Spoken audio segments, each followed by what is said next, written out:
Across the globe, justice systems are being reimagined through trauma-informed care, desistance theory, and neuroscience. At the forefront of this movement stands a voice for change, a trainer of professionals, and a storyteller committed to evidence-based reform. This is The Criminologist, the podcast exploring the people, the practices, and the possibilities shaping a more humane justice system. And now, please welcome the host of The Criminologist, Joseph Arvidson. Hello, and welcome to episode 231 of The Criminologist Podcast. I'm your host, Joseph Arvidson, and in this episode, we are diving into a conversation that speaks directly to one of the most powerful yet often misunderstood forces in the change process, that of social support. We all know that the risk, need, responsivity framework emphasizes the importance of addressing criminogenic needs like peer associations. But what if we've been treating that category far too narrowly? What if our tools reduce something as complex and nuanced as social support into binary labels like pro-social or antisocial? And what if there was a better way? That's where today's guests come in. I'm joined by Trusten and Galli, two innovative leaders who've created the Core 4 Survey and Intervention, a tool designed to provide a richer, more dimensional look at how individuals are supported socially, emotionally, and practically as they work towards change. Their framework doesn't just assess support, it helps operationalize it. We're talking about a model that breaks social support down into 4 actionable categories: instrumental, expressive, perceived, and received. And they've taken it further, creating an intervention strategy that helps clients connect those supports to their goals, values, and identity. Now, whether you're working in probation, parole, behavioral help, or reentry programming, this episode has something for you. We will explore how this model was developed, how it's being used, and how it's disrupting the traditional risk, no risk lens applied to peer relationships. So let's get into it. Here's my conversation with Shawn Trusten and Dr. Galli on the Core 4 Survey and Intervention. Well, welcome back to the show, both of you. You are returning guests to the Criminologist Podcast, Shawn Trusten, Galli.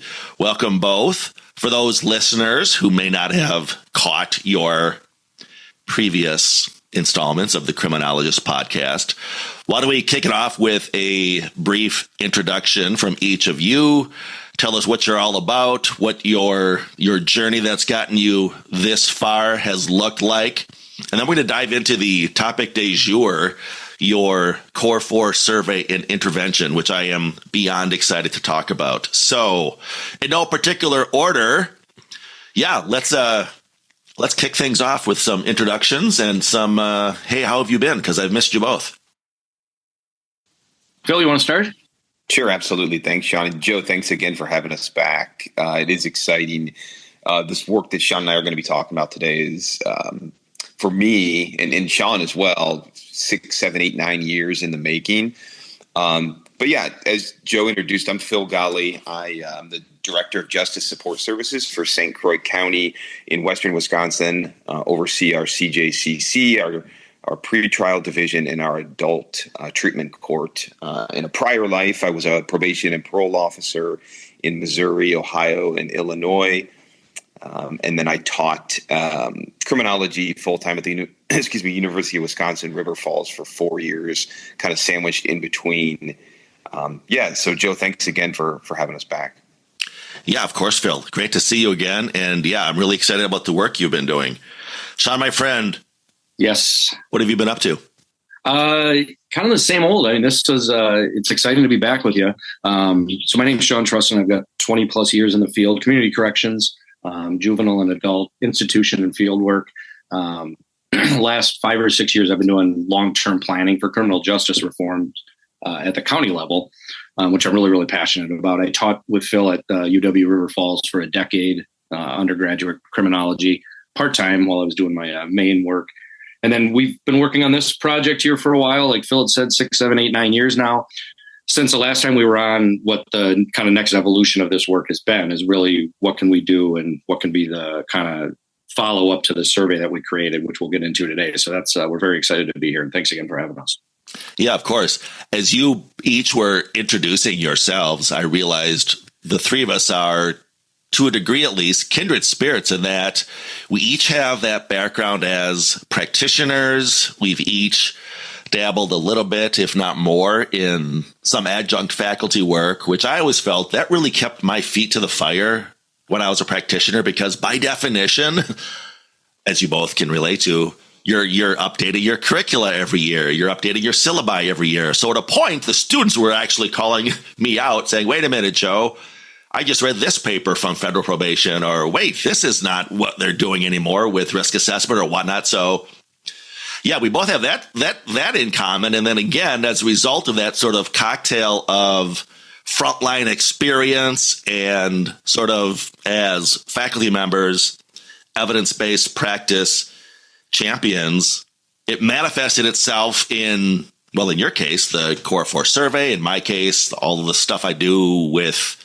training and our TIDES model and whatnot. So yeah, it's nice to see that. I think sometimes folks fall into either one of two camps. You know, they're the practitioner or maybe even a trainer, and then we get everything from folks with a lot more letters after their names than we do. But as much as I respect those people, I can look back at their careers and think, you never carried a caseload though, or you never had that experience, that unique perspective of, yeah, you don't get it, Dr. Miller, Dr. Rolnick.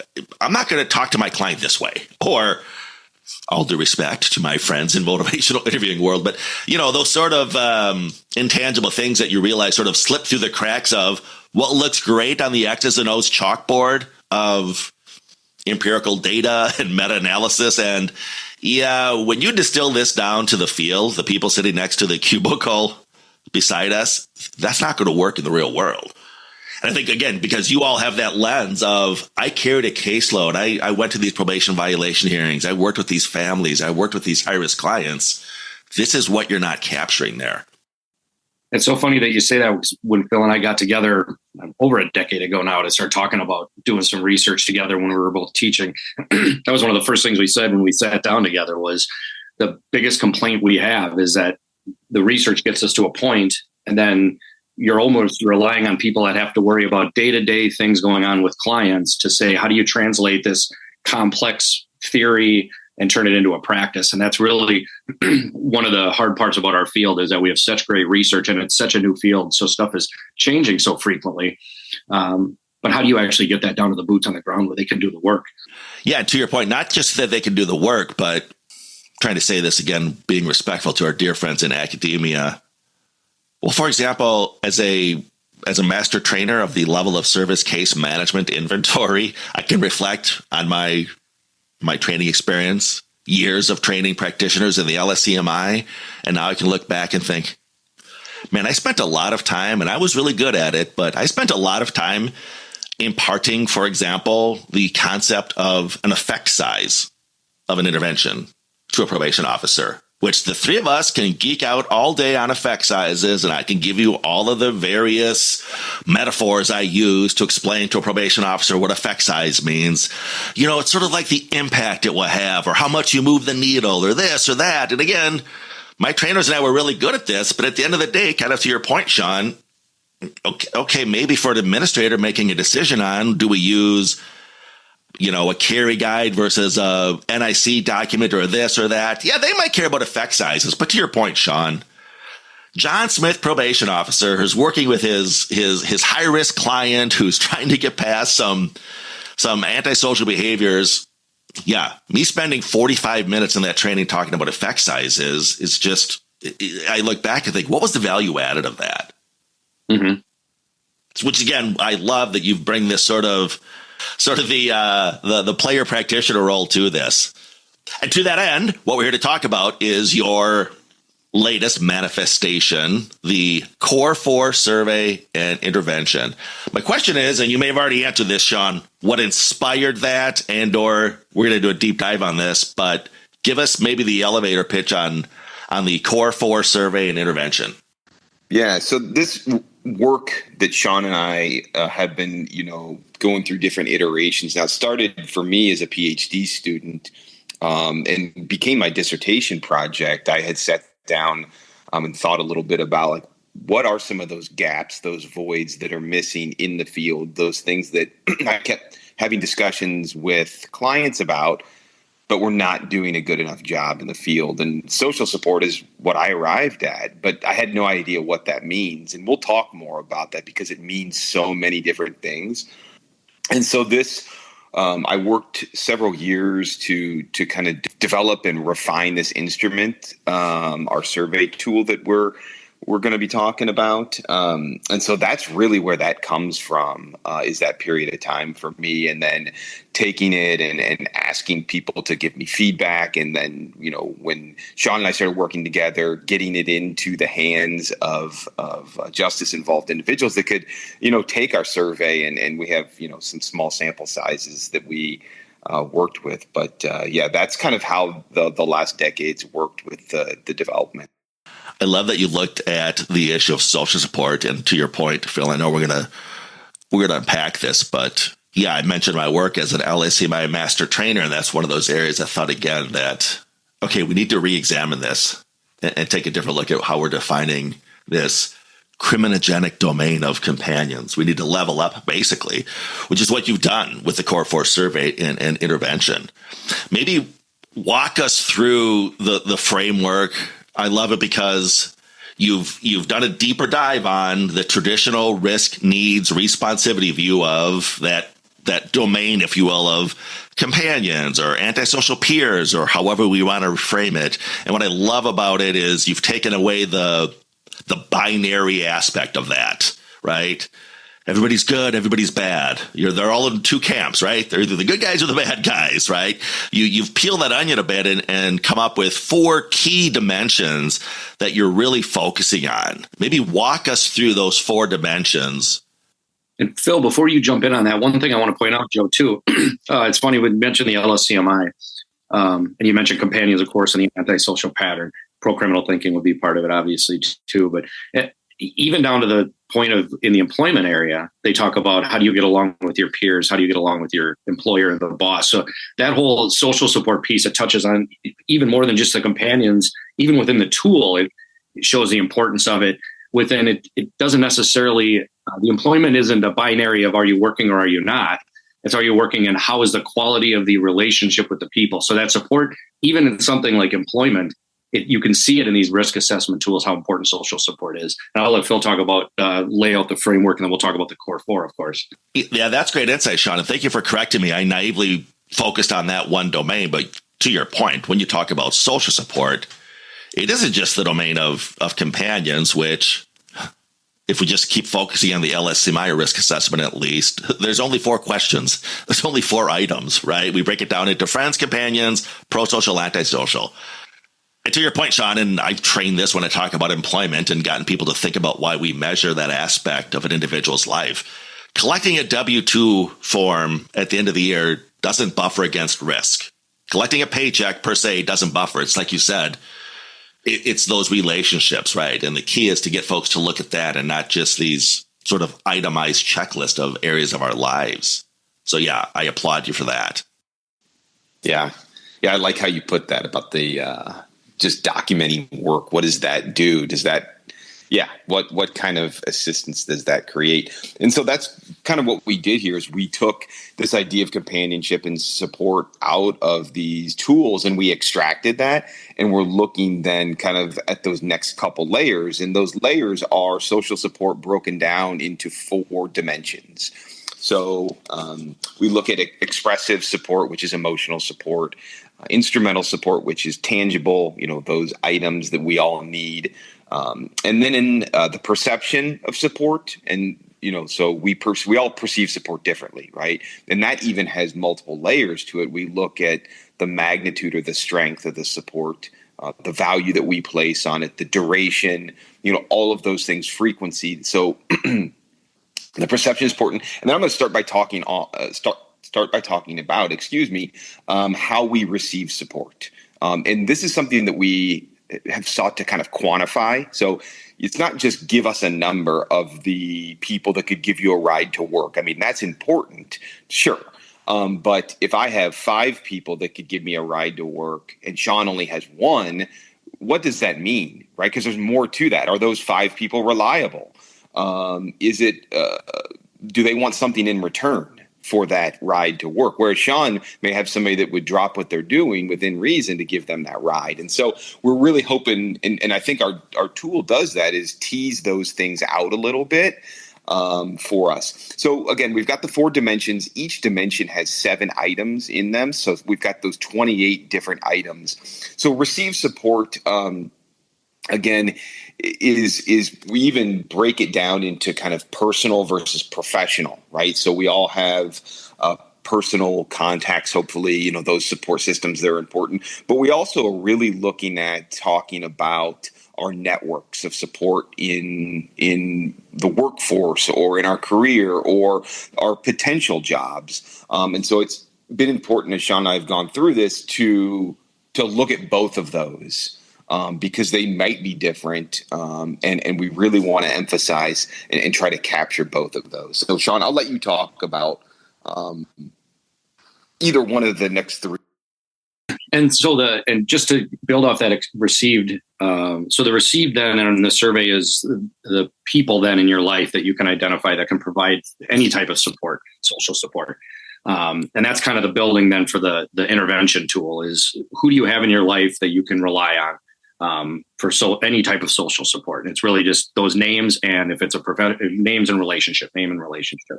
Then we move on to something like instrumental. And I know Phil talked about it briefly of these are those tangible items. So we all need assistance. Something as simple as simple to us as getting a ride somewhere. Something as simple as getting food. If you have an empty fridge in your house and you have kids, right? These are the tangible items that somebody can give to you.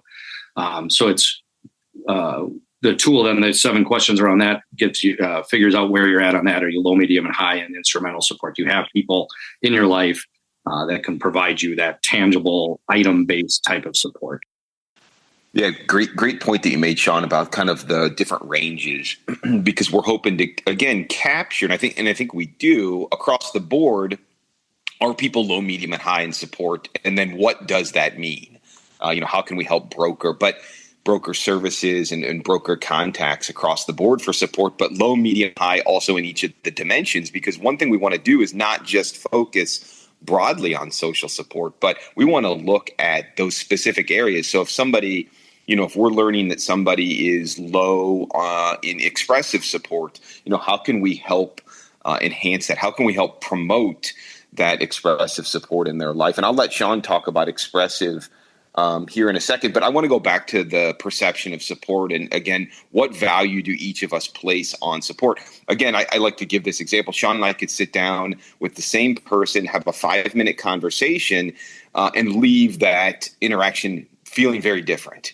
I could leave feeling very fulfilled. The person made eye contact with me, so I place that quality value. Shawn could feel very differently. Shawn could even sit there for 2 hours and have a conversation and still not feel that support. And those, again, I think the strength, the magnitude, the duration, all of that plays a role in it. So again, asking people to give us their perception or place their perception on support, very, very important. Let me pause and ask you this question. Philip or Shawn, but as you were walking through those four key dimensions, I want to circle back to the third one that you've been talking about, Phil, perception, because I'm looking at this and I'm listening to this through that traditional risk needs responsivity lens, right? General personality, cognitive social learning theory, or kids just think of it as social learning theory. Really, the whole model is largely predicated on this notion of all behavior is learned behavior, and it's really all about modeled behavior. And so when you just now were talking about perception, Shawn, I'm sorry, Phil, I was thinking, well, yeah, as you broke that down and you were saying, well, there's differences in how it's perceived, I was thinking, yeah, that can also impact variables such as an individual's agency or hope or belief or identity. And those are things that we don't capture at all in R&R world. So then, Joe, when you talk about, you said the traditional R&R, and by having a deeper understanding of how the client perceives the interactions, we can be even more responsive as probation staff, right? So we can even be more responsive based on how a client perceives the relationship with us or whoever, other professionals in their lives. We can figure out what's working with other professionals, circle back and try and bring that into the client interactions we have with them. So having an understanding more of how they perceive support in their lives is very, very important. And then I'll just say then the last of the core four then is this expressive. And that's basically that kind of the person you can rely on to listen to you, have your best interest in mind. We'll sit down if you need to talk about an issue in your life. You have something going on with your child that you want to walk through. A lot of us don't have that in our personal lives. So we have to end up relying on professionals through therapy or through other types of treatment-based things or support groups and such. But do we have people in our lives that will listen to us? Will be an active listener in our relationship, will be active in trying to help me work through my problems. So do I have somebody in my life that can do that, providing possible solutions and such? So I just real quick, I'm sorry, I want to go back to what Shawn had said about as practitioners, what does that deep dive do? And I think it is about letting the practitioner understand the value that somebody places on support. You know, again, that perception, it absolutely is going to be different from person to person. And so if the practitioner can understand where that person is coming from, what do they value in a relationship, we can, we can build off of that. We can case plan off of that. We can look at mentorship programs. We can look at whatever it may be based on what that person's telling us. I just love, again, that you're doing a deeper dive at the relationships that our clients have, which I'll just have to keep saying this over and over and over again. But with all due respect to Bont and Andrews and our friends in R&R world, they really are just scratching the surface on that critical aspect of a client's change process. It really is. And I'm saying this maybe for the listener who's not as up to speed on risk assessment as we are, but you're really looking at two components in your clients' lives.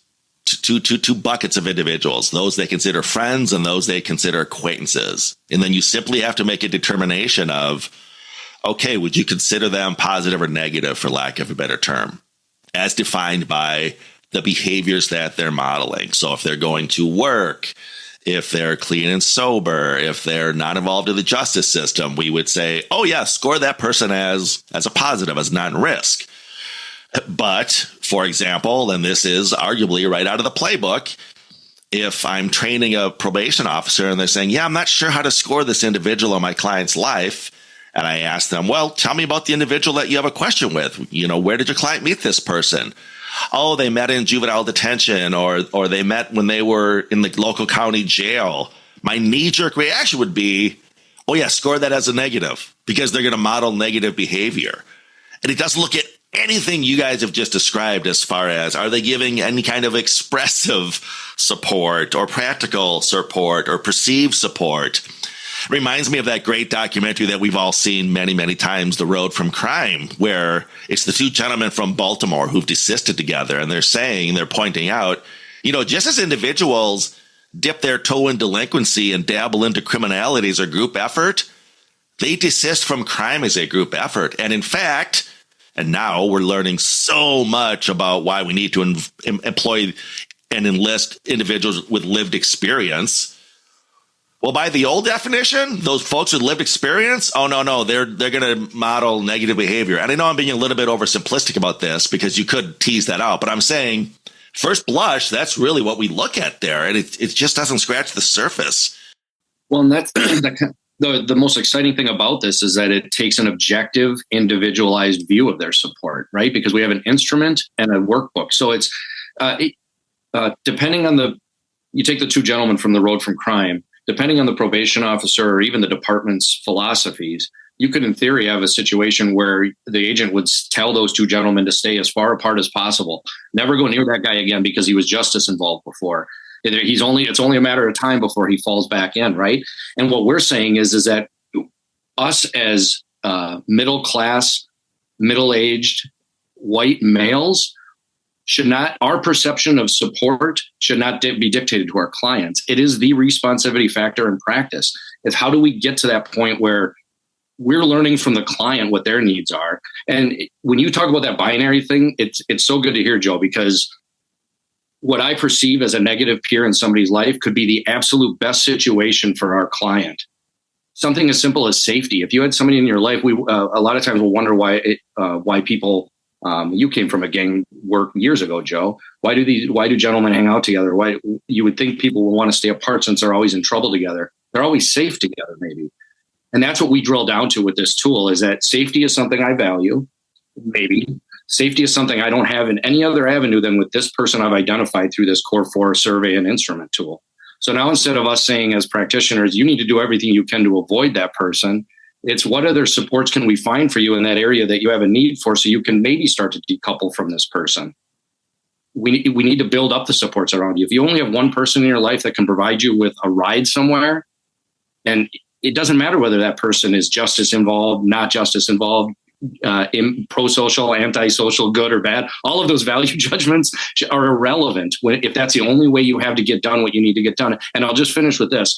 In our lives, the three of us, I would find it very difficult to think that if I didn't have a ride somewhere, that there's a chance I could be incarcerated for it. I'm thinking in my head, if I don't get to work today, if I don't bring my kid to basketball practice, right? If I miss basketball practice as a coach, God forbid, right? There's virtually zero chance I can't come up with a situation where I would have somebody say, hey man, you missed basketball practice. There's a chance you could go to jail for that. In our clients' lives, that's every single day. Everything we require them to do has the back end of you could be incarcerated if you don't do this. Mm-hmm. So then we wonder, why do they hang out with somebody who's negative? And if we do a deeper dive and get this deeper individualized objective understanding of that, then we take it away from the personal. We help the client process it. We try and come up with alternatives to better meet their needs, but that their needs are still met. And that's the important thing. When you mentioned safety, Shawn, it reminded me of an aspect of our TIDES supervision model, which we lead a lot into not just trauma-informed care and desistance literature, but also neuroscience and the value of and trying to impart on those we train. You got to get your clients regulated. If you're wondering why those cognitive behavioral interventions aren't taking hold, it's because your clients are dysregulated. And of course, I try to translate this into layperson speak. And so the sort of litmus test I have when I say to a trainee, when that client sits in that chair in front of you, two quick questions. Do they feel safe and do they feel connected? But that applies to all of us. I mean, I use myself as a guinea pig. So, for example, when I'm traveling overseas and I'm with my wife who wants to do this or that, and I'm not familiar, and I catch myself getting a little dysregulated, for lack of a better term, or, crabby, we would say, I'll ask myself, okay, what's going on with your behavior, Joe? Do you feel safe or do you feel connected? And I don't mean safe as in I might get shot, but safe as in this is unfamiliar. This I don't know the traffic here or this or that. It's like, yeah, if you don't feel safe or you don't feel connected, forget about it. And that's why people join gangs. That's why people engage in these behaviors that we would think, why are you doing that quote unquote antisocial behavior? Safety and connection. So I could talk to you guys all day. This could be just sort of like, the nerdery all over again, Shawn. But let's expose our listeners to a little bit of the tool a little bit more here. So many of our listeners work in probation, parole, human services, even dealing with just and impacted individuals. So how might the core 4 approach help them better understand and support their clients? You've dabbled in this a little bit, Shawn, and Phil, in your answers about just sort of exposing them to more beyond this binary pro-social, antisocial. But how could the spirit of the core 4 even help folks do their jobs a little bit better? So I think a couple different things. It allows us, as Shawn had said, I'll just emphasize this as well, to take an objective look at that, take a tool, use that, and get the feedback from the clients, not what we think as practitioners, not what their conditions of supervision say, that none of that, right? This is getting their buy-in, which is really, really important. And then again, case planning around those needs, those things that they're telling us they're seeking out.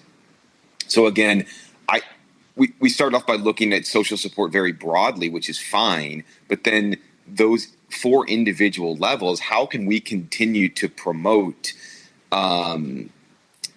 those areas? If Shawn and I are working together, and Shawn, after taking part in the survey, tells me that, he is doing fine with instrumental support, right? His tangibles are good. He's got transportation and all of those things. That's great. But if we determine maybe that he's lacking a little bit, or he could use a little bit more emotional support, what does that look like then? Because then we have something to go with. We can build off of that. And we can work on that, and we can check in 30 days later, 90 days later, and we can say, okay, where are you at now? The tool is meant to be used at different times, right? So we get a baseline, and then we use it maybe at 90 days and 180 days or whatever that may be, and we can continue to build. So I think that's what it does. It's a dynamic tool, right? It's very fluid, so it's not meant to be used once and then we put it in a drawer and we never look at it again. That's absolutely not what we're talking about here. I just think it helps us to continue to case plan with our clients throughout the time that we're working with them. And I guess the last point I'll make before I'll pass it off to Shawn here is, I would argue that while this tool absolutely should be in the hands of folks in community corrections, our friends in probation, parole, but human services as well. I think they're uniquely positioned, therapists and others that are working with justice-involved clients to also have these conversations. So I'll let Shawn weigh in on that as well. I'm so glad you said that, Phil, because it's that portability of the other fields that we all touch. And that's the thing about our clients is we know that for the most part, if a client is involved in probation, oftentimes they're involved in other aspects of things, fiscal services, social services, right? So it's what this also allows is for practitioners to be speaking the same language around a client. Is that I can point out to a practitioner specific types of support this client needs, and they could seek that out in their programs, or through programmatic means and such that we might not have on the probation side. The other thing I'll say is that as we drill down into these, it's not even just that the survey identifies if you're strong or lacking in one of the core 4 areas of social support. The great part is the toolkit, the workbook piece after, is that the client gets to identify under each of those 4 areas what their individual needs are in those areas. So you take something like instrumental, which is, again, those tangible things. My tangible thing might be I need help paying rent every month. Joe's tangible thing might be I need a box of food left on my thing because I don't have any food in the fridge. Phil's might be I need a ride somewhere. Those are all very, very, very different types of tangible supports. But what we can do with this is we can actually drill down into that. It's, the social support is the big giant umbrella that's so squishy.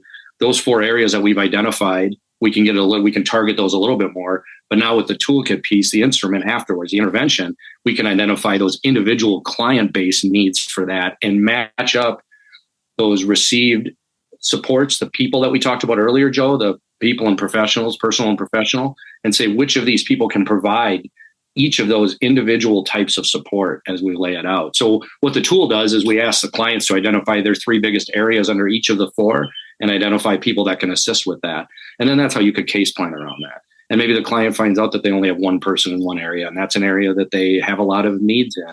I need a lot of people to listen to me because I have a lot I want to process, and I only have one person, and that person works just like all of us are busy, right? They don't have every day to listen to me call and talk about my situation. So let's find some other people to support with that as well, because that's very valuable to you, not to me, not to Phil, to that client in front of you. And that's what's so great about it. Exactly. Well, let's just go there. We've been talking about the intervention side of this, and again, not to be too critical of the existing landscape, but I've seen a lot of great assessment tools out there, but I think the disconnect is always in translating this to case planning or to action items, for lack of a better term. And I love what I'm hearing so far, but maybe just walk us through, what does that look like? You've mentioned those 4 core areas. So John Smith, probation officer, completes the assessment. They get a good snapshot of where they can assist their client with some social support. Connect the dots for the listener then to what that could look like for a practitioner using this, and how on Monday morning they sit down with their client and they're going to leverage the results of this assessment. Yeah, I think it helps start the conversation. So, we start having that conversation with our clients, and then looking at those specific areas. Like, let's not have it. I love the word that Shawn used, squishy, broadly speaking about social support. That's fine. But then let's start to distill down and say, okay, so, it looks like you're working, but you don't feel like you have a great connection with your colleagues and your coworkers. That's fine.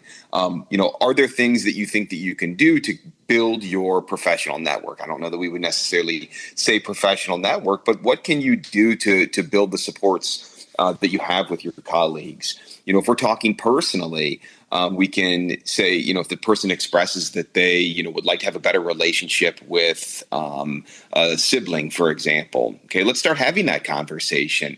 What would that look like to you? And some of those discussions that can be had, so I think those are just a few examples of how we can get the conversation going.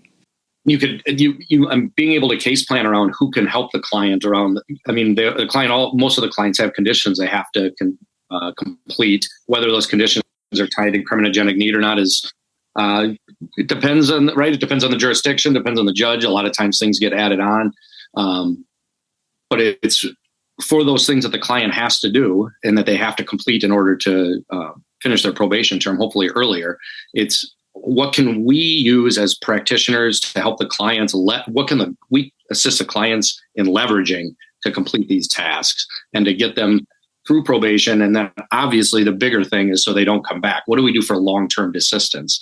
If we can maybe help the client get a better understanding of the social supports they have in their life, then maybe when something comes up later on post-probation, right, when they're discharged, they can think back to that and who can I rely on for these things? I do have people in my life. I'm not alone. Things like that. Okay, so about identifying who those individuals are, and again, taking a deeper look at the value of this intervention, of those individuals and those relationships beyond that traditional risk versus no risk modeled behavior, and breaking it down.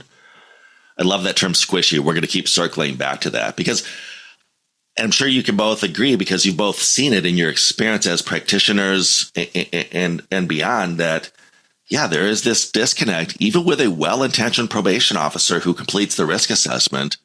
For years, I marveled at the fact that, yes, we've identified the big 4, right? But I'm sure you can both attest, if you ask the average probation officer, they get the assessment, okay, operationalize this, put this into place, and they historically just go for that low-hanging fruit. I'll get you a job. I'll get you sober. We've gotten a little bit better over the years with addressing the criminal thinking, thanks to things like, the great work out of NIC and again, off-the-shelf interventions that address those criminal thinking patterns. But I would challenge you both, and I would even challenge myself, if the average probation officer gets a quote-unquote high-risk client who is high in the domain of companions, how do they address that on Monday morning, other than just simply playing whack-a-mole with those risky people and saying, have no contact with those folks you serve time with? That's it. And again, I would challenge the field even for a well-intentioned PO, what would they do beyond that? I mean, I used to tell people, well, look at the social skills around introducing yourself to others or staying out of a fight, those kind of social skills things. Yeah, okay, maybe. But again, then you're just saying, again, it's about extinguishing former relationships and creating new ones simply based on our definition of, are they modeling pro-social behavior or antisocial behavior? And that's the key, is it's our definition. And that's the whole thing, is that we should, the placing of a value on another person that we've never even met before as well, right? We're placing values on the person that our client is saying is important to them. And if you think to the social support mapping, where it's really a lot of the work was, okay, so this person's negative. So you put a triangle around people that are antisocial, where the client might say, well, they might have had some problems, but they provide X, Y, and Z to me, but my probation officer is telling me this person's antisocial, and they're working with me to say, how do I stay away from them? Their first question is, how do you avoid this person more? How can you see them once a week? How can you see them once a month? Well, what happens if this person provides something that I have to have in my life that is very important to me? And so we have practitioners saying, don't go near that person, where the client's saying, I need that person in my life. What our tool does is identify why they need that person. If there's other people who can take some of the load off of that person that we might perceive as antisocial, to try and just build a network around that client, build better support around that client in the areas that they identify as needs. I'm thinking to myself too, again, as a risk assessment devotee, but as much as we preach, for example, like even when you get a risk score on an individual, on a client, and we always say, well, that doesn't say that they're at that level of risk 24/7 of reoffending. Absolutely. Right. But what you described, Shawn, but we're saying, but that's not the case for the peers we've identified. We're saying that, like you said, you put a little triangle around them to represent risk, that means that because of some past behavior, we're designating you as, they're 24/7 going to model antisocial behavior.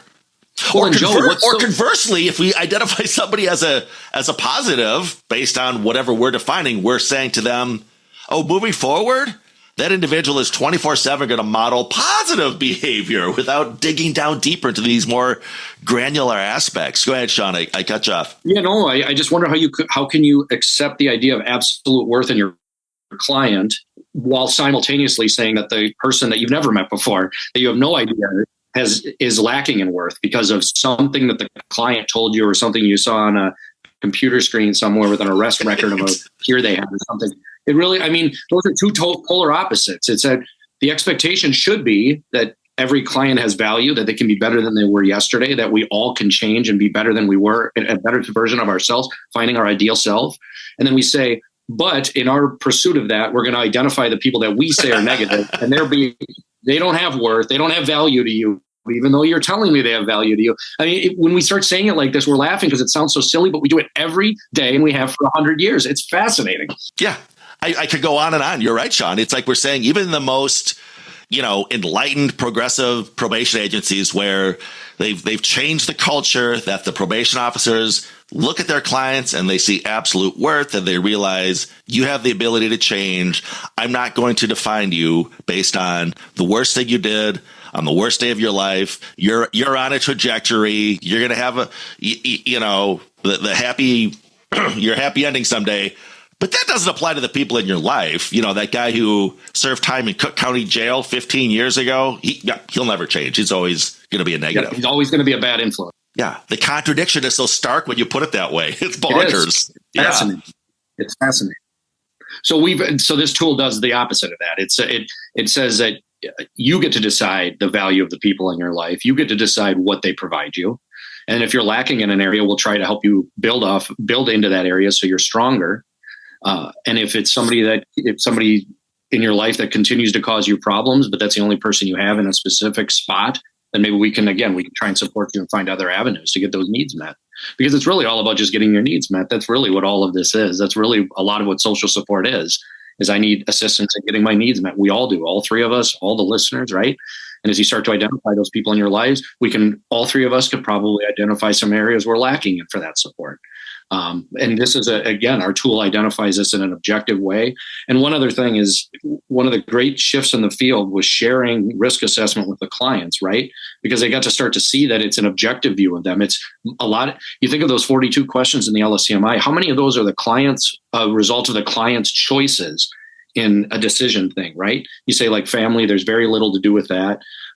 Education, you don't really get to choose your school district, right? For the most part. I mean, it's getting a little bit better, but all of those things, mental health, chemical dependency issues, a lot of these are outside of the client's choices. So how do we get to the point where we take things that are not their fault, show them that a lot of these things are not by your choices, and they can see that in a risk assessment that a lot of this is outside of their control. And what this does too is it allows them to take an objective view, so then you can look at it with the client and process it in a way that's non-judgmental of the client. I want to share a quote with you from our mutual friend and at least one of my early mentors in evidence-based practice training, Brad Vogue out in Colorado, who, when I was interviewing him for a podcast interview a couple years ago, he dropped this truth bomb on me, which I've used all the time in training, and I think you guys could use it. What he said to me was that when you look at any psychosocial population and the practitioners who address them, whether it's paranoia, depression, gambling, addiction, criminality, he said, the biggest moderator of success is social support. Doesn't matter the intervention, doesn't matter the population we're dealing with. The biggest moderator of success is social support. People with good social support do better, and people without it don't. And you could apply that, like I said, to any psychosocial population. And you guys are living proof of that with this. We could strip down, we've been mentioning the LSCMI and criminogenic need, and I've had great conversations with Dr. Bont about this, where he's sort of off the record indicated to me that, you know, you really could, Joe, look at the big four. It's the big two. It's thinking and companions. That's it. We talked about employment earlier. We could talk about the domain of leisure, rec, and family marital, but these will all really just flow from your thinking and your social support. You address those things, those other dominoes will fall into place. But my experience has been folks go for the low-hanging fruit, and they think, well, I'll just get my guy a job and get him sober. And they're going from the bottom up versus the top down, really. So I think this is just a great avenue to really unpack what he's saying is, yeah, let's redefine the criminogenic domain of companions and start really exploring and leaning into our clients' social support. Which, among other things, I always think that in human services, if the practitioner can relate more to it, right? Like you guys have I'm sure, trained and or been trainings in motivational interviewing or stuff like this, but you know, it's those type of things where where the trainer can say, okay, if you've got kids, you can relate to this, or okay, if you guys are married, you'll get this or that or whatever. You know, there's sort of the relatability. But that's what people can relate to is social support in their own lives versus walking around looking at it through a social learning theory lens. Well, and it is a lot of times practitioners might have difficult. I mean, if you don't have an addiction issue and you have not lived around people with addiction issues, it can be very difficult to understand that. We don't need to understand it. What we understand is social support. All of us, all of human beings understand the importance of that. So it's really, you don't have to necessarily understand the nuance of what's going on with the diagnosis of your client's mental illness, right? It's, do they have the support to manage that while they're in the public, while they're outside of our office, because we see them so infrequently. It's really, how do we build up the supports when we're not around? So then again, for long-term desistance and success for the client. So to that end, and maybe just add to that, but in your experience, and I guess I could ask either of you, how does emphasizing social support and relational capital shift that conversation in community supervision? So thanks, Joe, for that question earlier. And I want to pull in a little bit of desistance here and then pass it off to Shawn. But I think it's this idea that success should be expected, right? That we should expect that our clients are going to be successful. They are going to desist from crime. And social support promotes that. It does. As we've been talking a lot about here the last hour or so, we all need support, and support is important in every single part of our lives. It helps to insulate us and create barriers up against negative outcomes. We're all going to have some of those negative outcomes. Crime is just one of them. And so what can we do to build up those social pools, those banks, or what we refer to as an anchor in the community? Because that's what social support is. So how can we bring that in so then when practitioners are done working with people, whether that's in therapy sessions or on probation, that we've put them in the best position possible to be successful long term. You know, if I'm working with Shawn finishes up his period of supervision, because he's not going to be on supervision with me forever, hopefully. You know, hopefully he's done as quickly as possible. What can we do so that Shawn can rely on social support and those supports in those 4 specific areas forever, for the rest of his life? And so I think that's just my take on that point. I love that, Phil, because again, it speaks to what I talked about previously as far as the relatability of a concept with a practitioner, and then they can better relate it to their client. But to your point, we all have social support in our lives, right? It gets at our whole, Shawn, we always talk about the otherism of our clients. Well, those people have criminogenic need, or those people have addiction. Well, yep, those people have social capital, social support, and so do you. And I think, again, to your point, Phil, the good way to say it is, and I try to do this in my trainings, just have people reflect. Just reflect on your own lives. Granted, our lack of social support may not have risen to the level of criminality, but the 3 of us could reflect on our lives and say, okay, what was a really down period of your life when you were either, vocationally not doing well, or emotionally, or you were depressed, or your relationship with your partner wasn't the greatest? And just sort of reflect on, oh yeah, and that correlates with, I didn't have a lot of social support. I really felt alone. It was just, for myself, like I just relocated to state of Florida to start a job as a probation officer. And I literally had 0 friends in the state of Florida. Right. And I one other guy in the office, another male that I could somewhat relate to and talk sports, that kind of thing. It's like, oh yeah, that does kind of correlate. Or yeah, when I first went off to university and I was, whatever, drinking way too much to get safety and connection. Right. Yes. Oh yeah, I get it. And then, or conversely, and what are things going gangbusters in your life? It's like, oh, I had a rich network of connections who touched on all 4 of these aspects. Now that you 2 pointed it out to me, like, oh yeah, that does. And then once the practitioner gets it, then it's not this sort of X's and O's gobbledygook that they've got to talk to their client about. It's like, hey, I get it. You need support here, right? Again, it's the relatability. Joe, we could take your move to Florida and run this survey around your move to Florida and identify and find out what areas you were lacking in and what your needs were for moving to Florida for social support. It's because your needs in moving to Florida for social support as a new PO would be different than mine, would be different from Phil's, would be different from my wife's. Yeah. We could do this with anybody. It is really portable to any situation anybody's in. And that's because again, like you've touched on it so many times, all of us need social support. And you really can think back to those times when you've been down, or when I think of my move to grad school in Ohio. Again, same thing, not a single friend there. And I'm rollerblading around Ohio completely alone, trying to figure out, like, I'm going to be here for 2 years. Like, and I'm a gregarious guy and I don't know any, so if you would have done that for me then, it would have been, I have no support here. These are the things I need. I need support in being able to go find somebody to rollerblade with, or go to the park, or just joke around with, or watch Seinfeld with, right? But I don't have that, and that's important to me. So I can identify those individual needs in the person. And the last thing too about the shifting that conversation that you had asked the original question. The great part about it is that it takes the focus off of all the bad things that our field kind of, if you look at risk assessments, you're high risk. You got to go, you have to do this, you have to do that, you have to not do this, don't do this, right? There's a lot of telling people what to do and how to do it.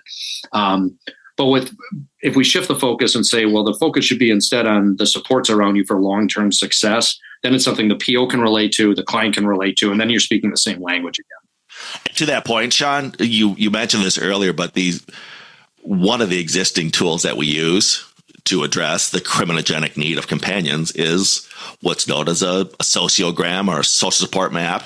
And I can tell you from experience, and even when I train this, the most awkward aspect of that is having that dance with the client around, well, what do you mean you've identified this person as a negative? And you try to couch that in language around, well, they're modeling behaviors that you don't necessarily, but from their perception, they're like, yeah, my best friend who's been there for me when I've been down that nobody else would listen to me, you're saying is a negative that it's so stigmatized. I have to stay away from them.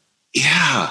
And even though we have the best intentions of like, no, because they're modeling behavior that you don't want to follow, they're not hearing that. They're just not hearing that. I love that strength-based approach.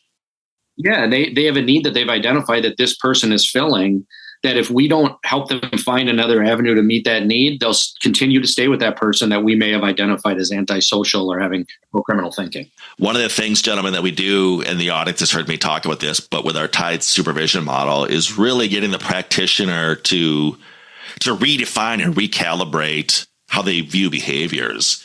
And one of our mantras is behaviors have a purpose, right? We have been trained and we have a whole vocation that looks at antisocial behavior, criminal behavior. And our mantra is, those are survival behaviors. People don't commit these crimes because they know, that's the path I want to be on. It's like you said, no, it's a survival behavior. It's a trauma response. And that's what you guys are doing. You're unpacking these behaviors that we just view as bad versus good. And you're saying, no, you did that because you needed safety. You did that because you needed connection. You did that because you needed practical support, like food in your refrigerator or a shoulder to cry on or someone that you could relate to. Behavior has a purpose. It's not just good behavior, bad behavior. You're a monster. I'm not a monster. Absolute worth versus not absolute worth. Yeah.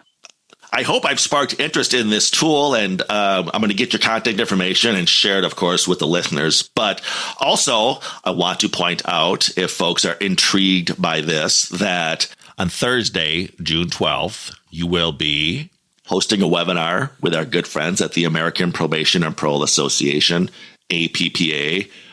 What are you excited to share during that webinar? Maybe give folks some information, and I'll include all the requisite links for registration and whatnot. But give a little promo for the webinar that you're doing to tell more folks about this amazing, innovative tool that I think the field is really going to enjoy. Yeah, thanks, Joe, for helping us promote that. This Thursday, June 12th, I think it's 11:30 Eastern is when it starts, or maybe it's noon Eastern time. I think the biggest thing is to continue to expand on what we've talked about here today, and then also show a little bit about our workbook, our core four. Towards the end of that, we're going to kind of introduce that and what that looks like, and hopefully get people interested and continue to develop partnerships. With people that want to do this work, that want to take a look at social support and help promote that with our clients. Yeah, so this Thursday, June 12th, it's June 12th, Thursday at noon Eastern, 11 Central our time. And for me, the thing I'm most excited about is, again, to connect with people that do the work day to day and just to be able to share something that they might be able to use day to day to help their clients. It's the thing that we've always struggled with is, again, research into practice. And I think we found a really, like you said, Joe, innovative way to do it, to take the theory that we have, turn it into a survey, and now into a tool, a workbook that a client can use to hopefully identify the strengths that maybe they didn't even know they had, supports they didn't even know they had. I am eager to attend myself to learn more. You've both just mentioned the workbook, and I don't want to steal your webinar thunder, but I don't know if we ever really maybe even touched on the workbook aspect of this. So to be clear, there's I think you said a 28-item assessment, correct? But then you've also got the workbook. As you said, Shawn, that's been the big hit, swing and a miss in the field, has been the practical application of these great tools. maybe give a sneak peek about what the workbook looks like. If I've got a director out there or somebody thinking, yeah, I might bring this into my agency, like what might that look like? Yeah, so what we did, you take the receive support, so the people that you've identified, and that's kind of the first step is identifying who you have in your life that can support you. Again, we don't place a value judgment on it. It's who you have in your life that provides support in these different areas. And then what we do is overall social support. And then we drill down into each of the remaining 3 areas. And we say, what are your needs? What do you need under each of these areas? What are your top 3 needs under instrumental? So those are those tangible things. Again, what are your top 3 there? And then you take the people from the receive side and start plugging them in to say, okay, who can help me with these 3 needs? And then you do that all 3 of those remaining areas. And then you start to look at where the person might be lacking in support to meet the needs that they've identified. So what's great about the workbook piece is that the client's buying into it because it's their ideas, it's their needs, it's the people that they've identified. It's not us plugging it in for them, telling them what they have to do or what they need to do, or find a way to avoid this person monthly as opposed to weekly, right? It's really like, what are those needs and how do we support you in getting those needs met? And we have a bank of resources, not we, Phil and I, but we, the collective, we in the field, have a bank of resources, and we can help broker services. And if maybe you like AA meetings and maybe you're not into the religious aspects, so here's some health realization support group meetings, right, that we can give you. So really tailoring our responses and the interventions that we offer the client, the services we offer the client to what they've identified as their individual needs. Again, for buy-in. You touched on this earlier, Phil, but just for my own curiosity, does the instrument work as a companion piece to an existing assessment, and/or I'm getting at the frequency question? Is it more along the lines of, say, for example, the Dreyer, which is designed to be used at every substantive intervention? Is it a case of, well, once you have the first one down, then the sort of quote unquote reassessments go a little bit smoother? But what does that look like as far as the application with another tool and/or the frequency? How often do you look at this sort of snapshot to see if there's movement? Yeah, great question, Joe. I think it can be used as needed.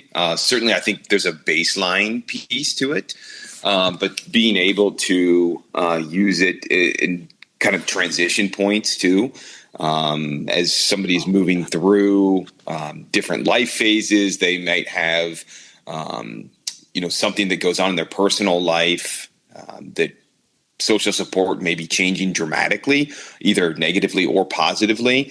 And so taking an objective look at those periods of time where we need to reevaluate. But yeah, I think it really can be used as needed. The baseline is really important. And then working with the client as the practitioner to determine, what do these shifts look like? I might identify it as 90 days or 30 days but yeah, it can be used, and it is intended to be used absolutely continuously, ongoing. Social support is not fixed. It doesn't stop. And so we want to continue to evaluate, because even if we have a client that we're working with that is high in a certain area of social support, that's great. How can we continue to facilitate that and promote more growth in those areas? That's really, really important. It's something we absolutely have to work on.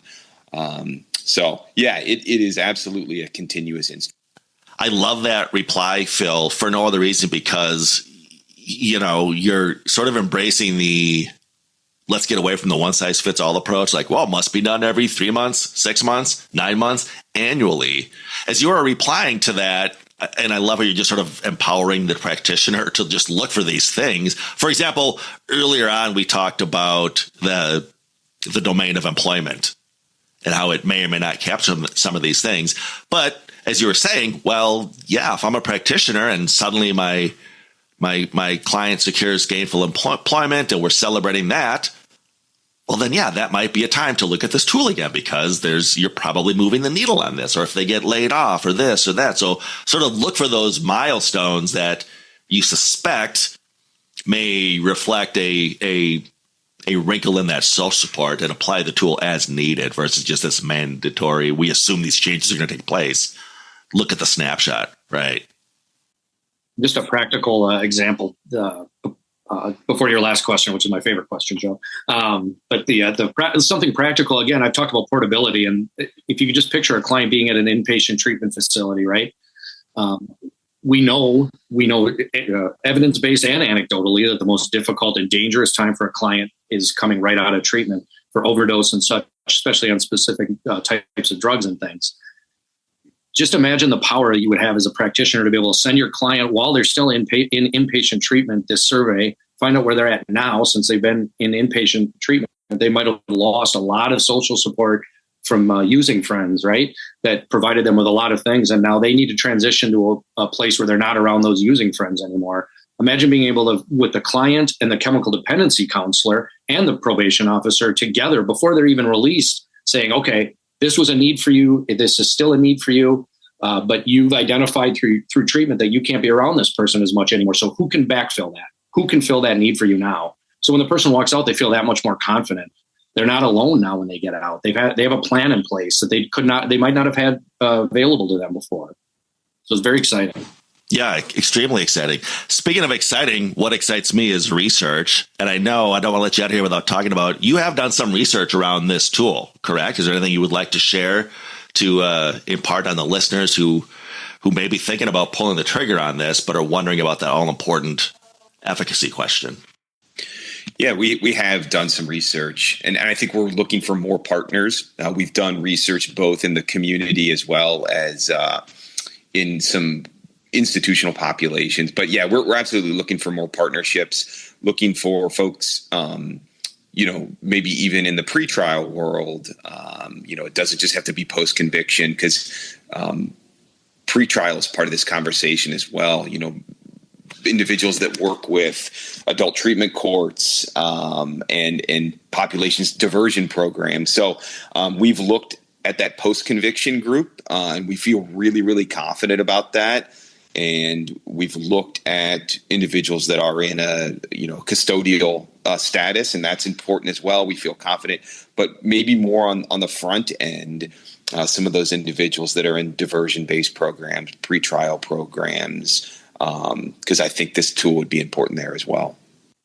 We've got a couple of publications of it. We got Federal Probation. We were published in there. And then there's the Texas Journal of Probation as well. So a couple of publications people can seek out.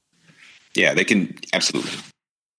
I will grab those links from you and I'll embed those within the show notes of this episode. So if folks want to look up Federal Probation, which I love, or Shawn, the other one was the Texas Probation Journal.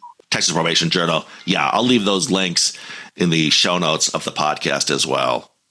And so a couple other things, Joe, before the last question. So we're also working on an ebook too that will, if people are interested in. So I know you're going to put the email address in down below, but if anybody's interested in getting on a distribution list for when the ebook is done, that should be done in the next 30 days, I'd say. It just really just takes a deeper dive into it, explains kind of in writing kind of what we talked about today. But you could email at core4 with the number 4, core4 social supports at proton.me, and just say ebook, whatever you want to write in there. And we'll get you on a distribution list for when that comes out, and we'll send that ebook out when it's done. And I'll share that as well, Shawn, but thank you for reminding the listeners of that, because I'm sure we have sparked some intrigue and interest around this extremely relevant and valuable topic. I just want to mention too that the assessment is self-report, so the client can do this on their own. So that I know practitioners' time is very limited, and spending 30 minutes maybe doing an assessment with a client might be tough, but you could give them this as a task for kind of a homework assignment along with your COG interventions and say, you can get this done before next time when we'll review the results together. So again, just freeing up the a practitioner a little bit. And I like that as well, Shawn, because it lends itself into that sort of co-creation aspect of this, right? It's not something you're doing to the client, like when you go to your doctor and you get poked and prodded and, you're sort of the guinea pig, or like a risk assessment where you're asking all these extremely interpersonal questions to an individual. It's like, hey, we're going to create this case plan based on your input and your perceptions of the individuals in your life. Here, fill this survey out and you tell me what it looks like, versus I'm going to be the expert and I'm going to judge all your lifelong friends that you've had and assign a little plus sign or a minus sign next to them and totally stigmatize all these important people in your life by saying they're antisocial, right? Yeah. While also telling you have absolute worth. Remember that. While also telling you as the client that you have absolute worth, not the people you spend time. You can change. I'm a change agent as far as you go, client, because you're on my caseload. But the other people in your orbit, they can never change. Totally static. Yeah, totally static. All right. Last but not least, I want to get at this question of what is your why? And by that, gentlemen, I mean, what drives you to do this work and keep on doing this great innovating in a space of corrections and behavioral change. What drives you to get up on a Monday morning and do a podcast interview and get together on your off time when you're off the clock and come up with this amazing tool, which I'm confident is going to really make an impact on the field? Yeah. What's your why? I'll start and then let Shawn finish us up here. Joe, you talked earlier about the marriage between the worlds of academia and practitioner, and the word is pracademic, and that's what I consider myself, and I think all three of us are that. And it's really, really important to me. It's why I went back and got a PhD and why I'm now back in the field, but also doing work like this and also continuing to teach is because this is really important work. And there's a lot of, I think, great opportunities out there to continue to move the needle forward. And this is just one very small piece. What Shawn and I are doing here with social support, I think is really important. I think there's a lot of value to it, but it's just one small piece. And so that, I think, is the why for me, is because I really believe in this. And now we have empirical information to support that social support matters. Yes, it matters. We all know that. We've talked a lot about it, but we have data to show it does. It does matter, and it does improve outcomes for people. It does. So I think that's my why. I love it. And yes, I consider myself a pracademic. Shawn, go ahead. I am a pracademic, a proud pracademic as well. I've never heard that before, but I love it. For me, it's I've enjoyed working in this field. Again, it's been 20 some years in that. And for the practitioners listening, thank you for what you do, because you really work with people that society has labeled a certain way and deems deems them as static, doesn't think they can change, doesn't believe they have absolute worth. And what our tool does, and what my why and all of my permanent or my main job, this side thing and teaching, was really how do we show people that the clients we serve, that we ultimately serve, are just like us. They have needs, they have goals, they have aspirations.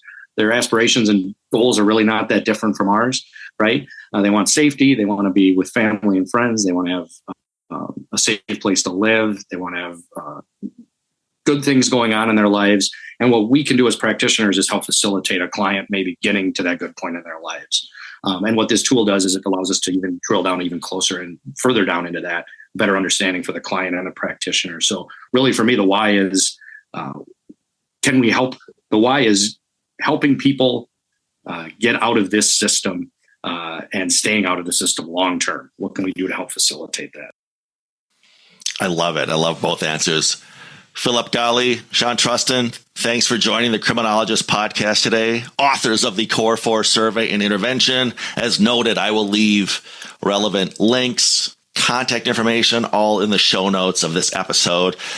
I encourage my listeners out there, many of who are members of the American Probation and Parole Association, to log into and attend what promises to be an extremely informative webinar this week.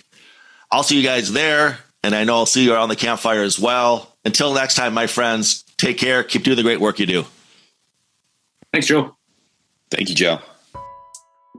A huge thank you again to both Shawn Trusten and Philip Galli for joining us today and for their ongoing work to bring clarity and depth to the way we understand and apply social support in community supervision. As we heard, the Core 4 Survey and Intervention is more than just an assessment. It's a call to rethink how we engage with justice-involved individuals and how we translate support into actionable, case-driven strategy. If you're looking to go deeper, I highly encourage you to check out their publication in Federal Probation Journal, a fantastic read that unpacks their research and field-tested approach.